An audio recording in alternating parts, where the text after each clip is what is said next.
Hello everyone, today I am with the most requested video on knee pain. तो knee pain के क्या कारण है, ये कैसे होता है, इसके क्या बचाव है और लाइन ऑफ ट्रीटमेंट क्या है, आज हम वो बात करेंगे। ओके, नी पेन में दो चीज़ें बहुत कॉमन होती हैं, अर्थराइटिस और ऑस्टियो अर्थराइटिस। नी जॉइंट में दो बोन्स बहुत मेन होती हैं, that is femur and tibia. तो जो फीमर और टीबिया ये दोनों एक दूसरे के साथ जुड़ी हुई होती हैं। बहुत सारी मसल्स और जो टेंडन होते हैं वो इसको जोड़ के एक दूसरे के साथ बांध के रखते हैं और इसके बीच में एक स्पेस होती है जिसको हम कार्टिलेज बोलते हैं, जो कि इसको कुशन प्रोवाइड करता है।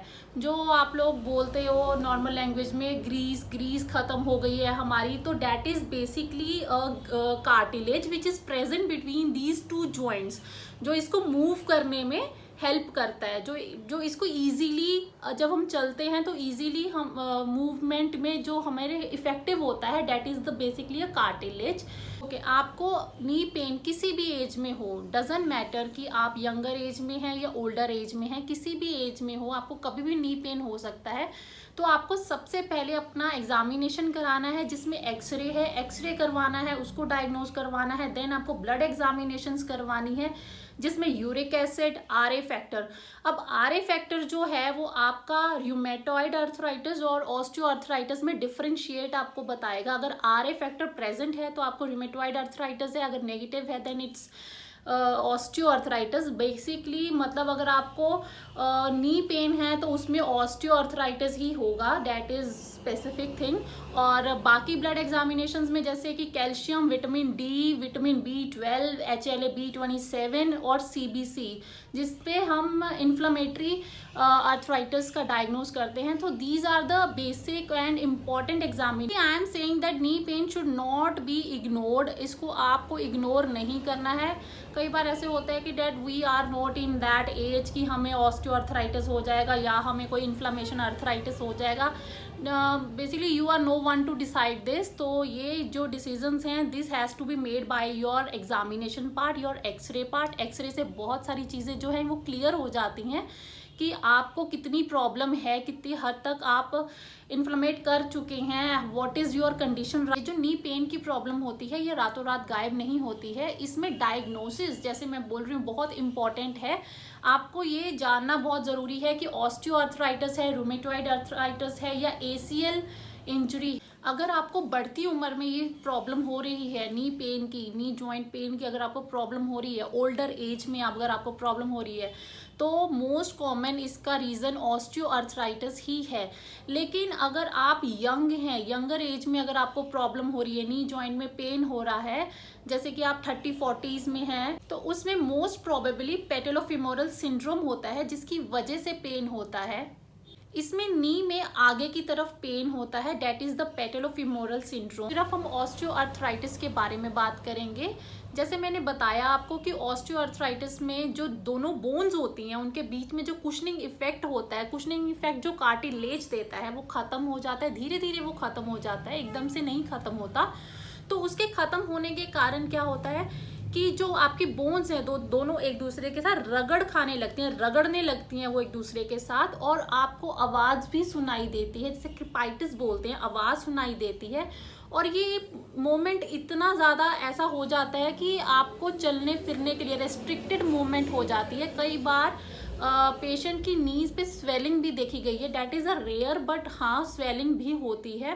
क्या चाहिए, मैंने देखा है बहुत सारे लोग जो हैं वो इसके लिए बहुत सारी टैबलेट्स खा लेते हैं, बहुत सारे पेन किलर्स खा लेते हैं, बहुत जल्दी वो ये सब चीज़ें खानी स्टार्ट कर देते हैं। टीवी में जो भी आ रहा है, कोई क्रीम है, कोई लोशन है, उसको मसाज करते रहते हैं। स्टीरॉयड के इनफैक्ट इंजेक्शंस भी लगवाते हैं कि इसका पेन कम हो जाए, और नो डाउट उनका पेन कभी ख़त्म हो जाता है, ऑन एंड ऑफ रहता है, ख़त्म हो जाता है, और उनको ये लगता है कि हमारी जो प्रॉब्लम है वो रिजॉल्व हो गई है, तो हमारा जो पेन था वो चला गया है। मैं बता दूं कि ऑस्टियो अर्थराइटिस का किसी भी पेन किलर से, किसी भी मेडिसिन से, किसी भी लोशन से इसका कोई भी रिलीफ आपको नहीं मिल सकता, वो बस आप अपनी साइकोलॉजिकल आपके माइंड में होता है कि पेन चला गया तो बीमारी भी चलेगी, बीमारी वहीं की वहीं है।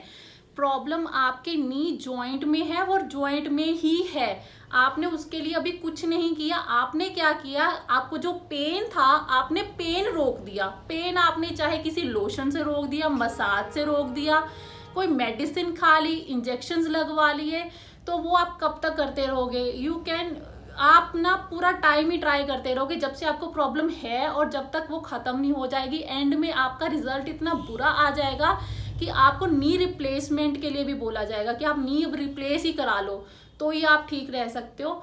तो वो जो सारी जो आपने प्रोसेस करी स्टार्टिंग से, आपने जो मेडिसिन से खाना उसको बंद करना शुरू किया, वो आपका प्रोसेस ही पूरा गलत था अब तक। तो I will tell you what is the reasons and how can you save yourself. Okay, तो अभी आप सोच रहे होंगे कि मैंने मेडिसिन खाने से मना कर दिया है, मैंने बोला है कि मेडिसिन से there is no effect, actual effect on a knee joint. तो अब क्या करना है, what we have to do right now. So the first thing is the weight, right. आपका जो नी जॉइंट है वो आपकी बॉडी का सारा वेट ले रहा है, ठीक है। तो आपका जो भी वजन है वो आप उसे कम करिए, ठीक है। Second point is the muscle part. आपके जो जॉइंट्स हैं उनको बहुत सारी मसल्स जो हैं वो सपोर्ट कर रही हैं, that is the supportive muscles. आप उनको स्ट्रॉन्ग करिए from exercise, from physiotherapy, what ever the way you like, ठीक है। जो भी आपको अच्छा लगता है वैसे करिए। That muscle should be a stronger. उनके स्ट्रॉन्ग होने से क्या होगा कि जो वेट आपका नी जॉइंट पे पड़ रहा है, ठीक है, जिसमें wear and tear of cartilage हो रहा है, दैट विल इवेंचुअली स्टॉप। और जो आपकी मसल्स हैं, सपोर्टिंग मसल्स हैं, वो आपके बॉडी के वेट को लेंगी। That should be very necessary, ठीक है, वो होना ज़रूरी है। तो पहला है आप वेट अपना कम करिए ताकि नी पे कम वो हो, और आप अपनी मसल्स को स्ट्रॉन्ग करिए, एक्सरसाइज करिए, फिजियोथेरेपी करिए, आप वॉक कर सकते हैं।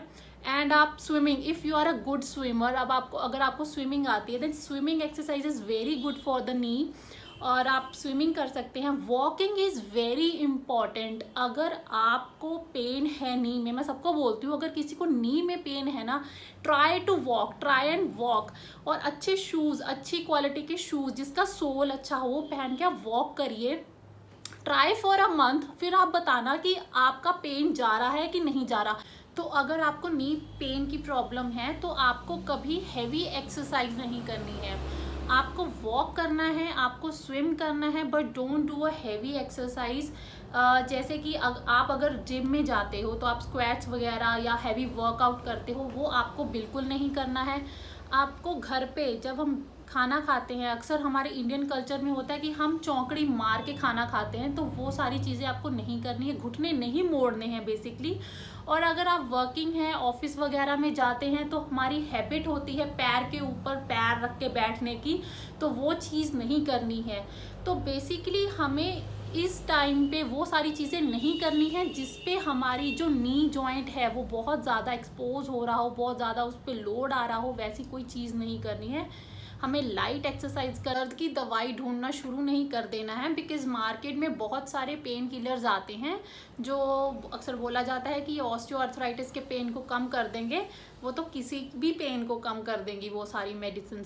तो बेसिकली ये जो प्रॉब्लम है, स्टाइल ठीक कर लोगे तो आपकी ये प्रॉब्लम कम हो सकती है। तो शुरू की स्टेज में ही लोग पेन किलर्स खाना स्टार्ट कर देते हैं, वो अपने लाइफस्टाइल को नहीं सुधारते, और फिर 4-5 साल के बाद क्या होता है कि ऑस्टियोफाइट्स बन जाते हैं, जिसकी वजह से सिर्फ आपके पास सर्जरी ऑप्शन बचता है, that is a knee replacement, और आपके पास कोई ऑप्शन नहीं बचता।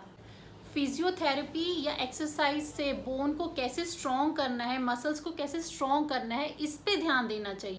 Vitamin D, B12, C, E, calcium, proteins, इस पे ध्यान देना चाहिए। तेल से बनी हुई कोई चीज़ नहीं खानी है, फैटी चीज़ें खानी बंद करनी होगी। दूध से बनी हुई चीज़ें खाना स्टार्ट करो, ओमेगा 3 फैटी एसिड्स लेना स्टार्ट करो। जो भी ओमेगा 3 है ये आपको सीड्स में मिलता है, फैटी फिश में मिलता है, वॉलनट में मिलता है, और आप इन सब चीज़ों को अपनी लाइफस्टाइल में ऐड ऑन करना शुरू करो। ऐसे लोग जिनके घर में नी जॉइंट की प्रॉब्लम है वो ये समझे कि बचाव ही इलाज है, इसमें कोई मैजिक नहीं हो सकता। कहीं पे जाके इसको मलवा लिया या कोई दवाई ले ली उससे ये प्रॉब्लम ख़त्म हो जाएगी या रिवर्स हो जाएगी, ऐसा कुछ नहीं है।